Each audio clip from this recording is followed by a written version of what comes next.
Good afternoon, everyone. This is Paul with Denver Decks, and I am going to be speaking a little bit about deck covers as distinguished from patio covers. So we consider a deck cover, as opposed to a patio cover, anything that goes over a deck, an actual framed structured deck, whether it's a grade level, garden level, second story deck, as opposed to a patio cover that's going over a paver patio or a concrete patio or some sort of a patio surface or a hardscape.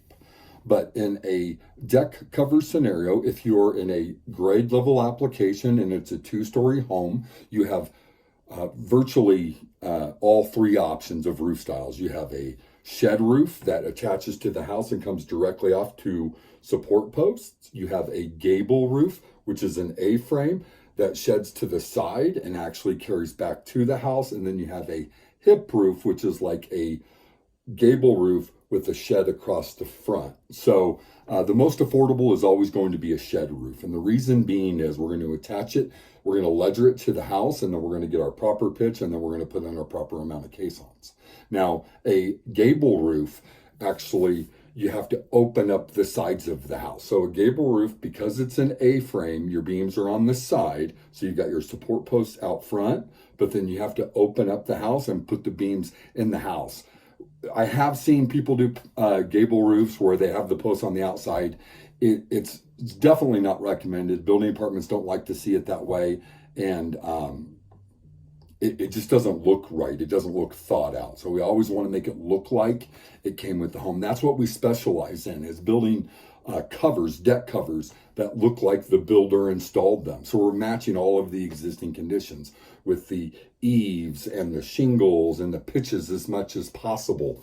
And then, of course, there's a variety of different electrical options. Now, I do get asked quite a bit for an option to install infrared heaters. Now, one thing that you always want to keep in mind with infrared heaters is that's a massive electrical draw. So typically it requires a sub panel or a panel upgrade at the house. It draws 220 just like your range and just like your washer and dryer or a hot tub. So it ends up adding a lot more than most would think.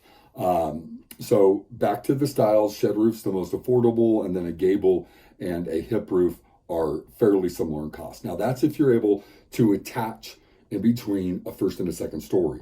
Now, if it's a grade level deck and it's a single story home, or it's a second level deck on a walkout ranch, then usually you're going to have to go with the gable roof that's actually carrying back up onto the existing roof line.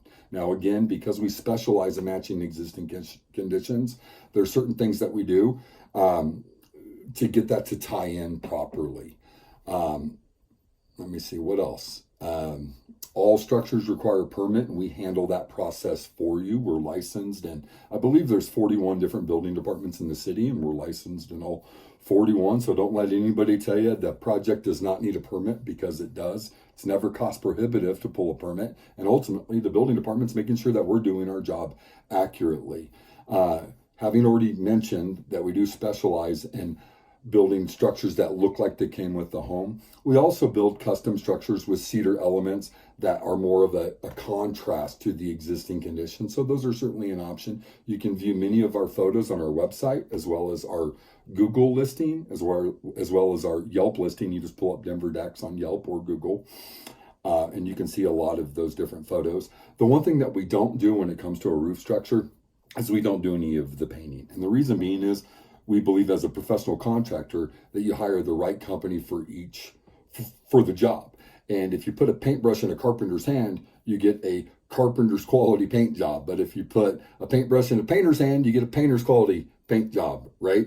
So if we're matching existing conditions, which we traditionally do, all that material is going to be a pre-prime manufactured material. That's typically what's on most homeowners' houses.